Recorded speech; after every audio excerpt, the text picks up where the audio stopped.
Hey guys, wanted to make this video today. I'm going to cover COVID, and this is for people who are still on the fence or still believe that this is a real pandemic. This is in mainstream news articles, so you know you can trust it, right? Wink, wink. CDC, 94% of COVID-19 deaths had underlying medical conditions. This was published yesterday, okay? So what the CDC admitted was that only 6% of all the deaths reported were from COVID-19 and only COVID-19, all right? The Centers for Disease Control released information showing how many people who died from COVID-19 had comorbidities or underlying conditions, as they are sometimes referred to by doctors. According to the CDC, comorbidity is defined as more than one disease or condition is present in the same person at the same time. Conditions described as comorbidities are often chronic or long-term conditions. Think HIV, cancer, things like that.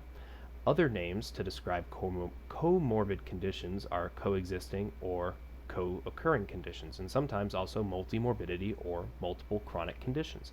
So now you know what it is, and now you know that the CDC admitted 94% of the deaths reported had underlying medical conditions. So let me scroll down.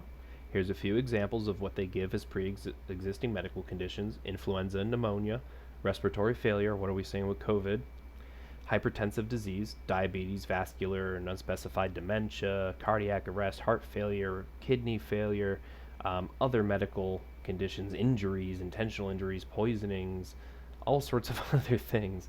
So if you swallow Windex and go to the hospital and they test you and you have COVID, you're counted as a COVID death. And out of all those deaths reported, guys, 161 something thousand, only 9,683 have that on their death certificate. Oh, but Chad, you're wrong. So many people died. And of course it wasn't from comorbidities. It had to have been just from COVID because I'm forced to wear a mask and I'm forced to socially distance and I was forced to close my business. Nope, you chose to do all that because you're dumb. Also, here's Deborah Burks, one of the leaders on the coronavirus task force for the White House, speaking at a press event. Here's her on C-SPAN. Can you talk about your concerns about deaths being misreported by coronavirus because of either lack of testing or standards for how they're characterized? And remember, this is before the CDC data was released. So I think in this country, we've taken a very liberal approach to mortality. And I think the reporting here has been pretty straightforward over the last 5 to 6 weeks. Prior to that, when there wasn't testing in January and February, that's a very different situation and unknown. There are other countries that if you had a pre-existing condition, and let's say the virus caused you to go to the ICU and then have a heart or kidney problem, some countries are recording that as a heart issue or a kidney issue and not a COVID-19 death. Right now, we're still recording it, and the great thing about having forms that come in and a form that has the ability to mark it as COVID-19 infection, the intent is right now that if someone dies with COVID-19, we are counting that as a COVID-19 death. Okay guys, so there you have it, right out of the horse's mouth, and she looks like a horse. 94% of the deaths that she just mentioned before this data was released, 94% of those people did not die from COVID. You understand the gravity of that, right? Here's another thing the CDC likes to admit, that their testing is wrong up to half the time, apparently. Let me just zoom out a little bit. Antibody tests used to determine if people have been infected in the past with COVID-19 might be wrong up to half the time, the U.S. Centers for Disease Control and Prevention said in new guidance posted on its website. Antibody tests, often called serologic tests, look for evidence of an immune response to infection. Antibodies in some persons can be detected within the first week of illness onset, the CDC says. Okay, so the serologic tests are wrong up to half the time by their own admission. Also, the PCR test that they use, when you multiply sequences of RNA in that machine millions of times through the dozens of cycles, all that, even the guy who invented that test said, yeah, don't use it for that. That's not what it's for. And that yet they still they'll do anything they can to try to get a positive result, it seems. You know what I mean? If they don't get it, flip a coin until they do. Here's another thing. AstraZeneca whistleblower. Big Pharma not responsible for any side effects of COVID-19 vaccine.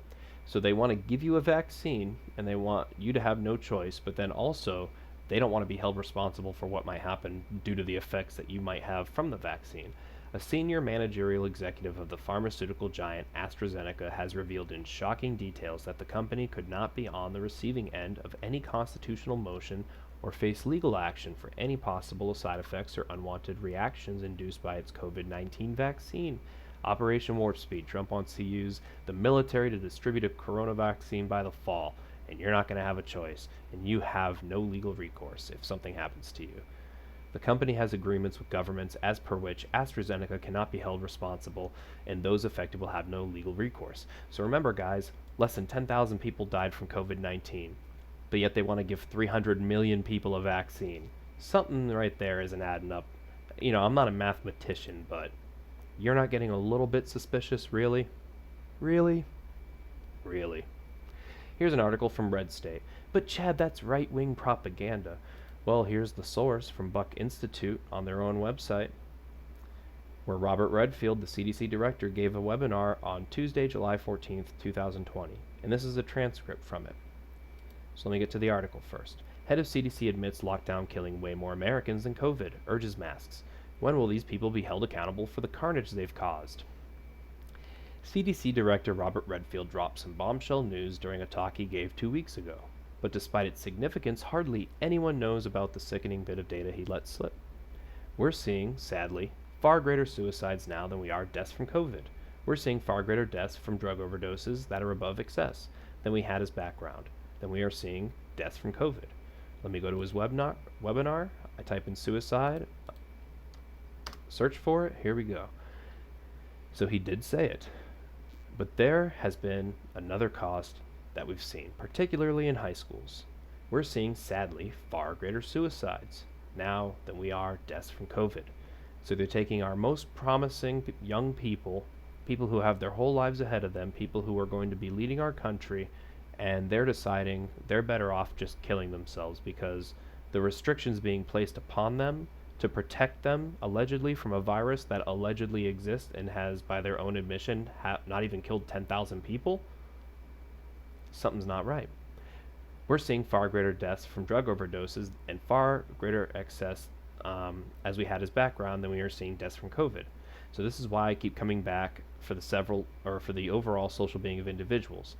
Is let's all work together and find out how we can find common ground to get these schools to open in a way that people are comfortable with and are safe. And if there is a need for investment in resources, just like there is a need for some of the underprivileged children that are probably better served if they have certain comorbidities to do homeschooling, they need the access to be able to have the computer and the internet to do that. So yeah, there he goes saying it himself.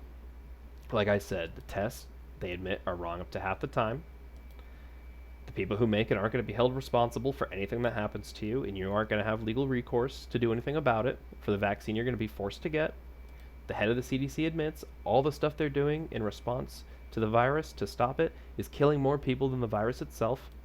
The CDC admits 94% of the deaths that they've reported so far since all this has happened, only 6% have died from COVID. People on the coronavirus task force, paid by us taxpayers to give us false information, are telling you they're inflating the numbers. Why are they doing that? Well, because when you declare a national emergency and state of disaster and all these other things, you're giving emergency powers to these governors, to the president, to all these people who didn't have this power before, and you really think they're going to give it up? Nope. And also, we're getting really close to FEMA camps, just random quarantine camps. Mandatory quarantine camps were just rolled out in New Zealand. I made a video about this a couple weeks ago, maybe a month ago now. Check it out if you haven't seen it. A globalist testing ground for the mass extermination of humanity. This was published 2 weeks ago. After outlawing firearms possession by citizens, New Zealand's government is now exploiting its power monopoly to roll out mandatory quarantine camps for people who might be infected. Might be infected with COVID-19. And some people will never be allowed to leave those camps, the New Zealand Prime Minister insists. Now, This is Prime Minister Jacinda Ardern. She was in a Facebook Live video explaining in detail how each and every activity will be monitored in these camps, and how people that refuse to be tested will be forced to stay in the camps for a longer duration. This is her right here explaining. We are quarantining everyone. Prime Minister of New Zealand, guys. Now we are also mandating testing.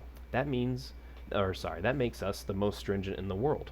There are other countries that are requiring self-isolation. We're taking it a bit further. If anyone moves into a common area or is getting some fresh air, which is all monitored, no one can do that on their own, they can only leave or be in a place or a space to get a little bit of fresh air if they are supervised, because of course it's a quarantine facility. We have put in millions of dollars into supporting that to happen. I have a number of questions about people refusing. What do we do if someone refuses to be tested? Well, they can't now. If someone refuses in our facilities to be tested, they have to keep staying. So they won't be allowed to leave after 14 days. They have to stay on for another 14 days. So if you keep refusing to get tested, guys, and by the way, this is them taking you out of your house and forcing you into a camp against your will for a disease that you haven't even been proven to have yet. Do you understand that? And they're going to keep you there if you refuse to cooperate.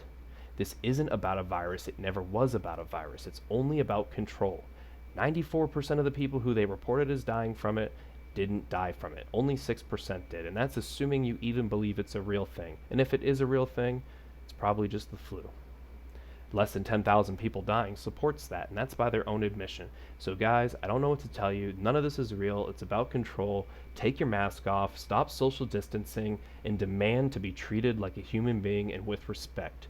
You will get exactly what you deserve. If you believe everything you're told and you just follow orders like a mindless fool, then you will get everything you deserve. It's time you stand up, stop putting up with the bullshit, and draw your line in the sand. Refuse to be tested. Refuse to wear a mask. Refuse to be refused service. If you walk into a store and they don't want to serve you because you're not wearing a mask, ignore them. Continue shopping. Let them call the police. Everyone needs to not comply with this. This is bullshit. Wake up.